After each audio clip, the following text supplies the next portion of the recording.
पाँच गाँठ हरदी में पाँच गो सोपरिया, पाँच गाँठ हरदी में पाँच गो सोपरिया, पाँच गो पतैया लिहली पानन के, सगुनवा भैले राम जी के आवन के, सगुनवा भैले राम जी के आवन के, हो जग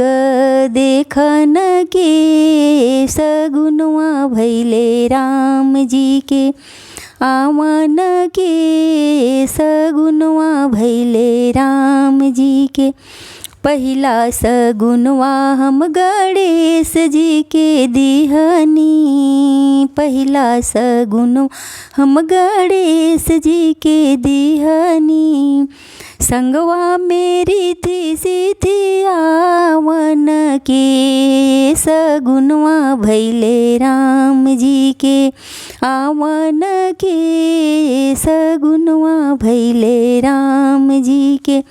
दूसरा सगुनवा महादेव जी के दिहनी, दूसरा सगुनवा हम महादेव जी के दिहनी, संगवा में गौरा जी के आवन के, ए सगुनवा भैले राम जी के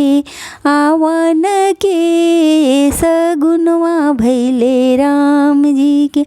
तीसरा सगुनवा हम भैरो भैया दिहनी, संगवा में सातो बहनी आवन के, ए सगुनवा भैले राम जी के आवन के, हो सगुनवा भैले राम जी के। चौथा सगुनवा सब देवता लोग दिहनी, संगवा में सब देवी आवन के, ए सगुनवा भैले राम जी के आवन के, हो सगुनवा भैले राम जी के आवन के, जग देखन के, ए सगुनवा भैले राम जी के आवन के, हो सगुनवा भैले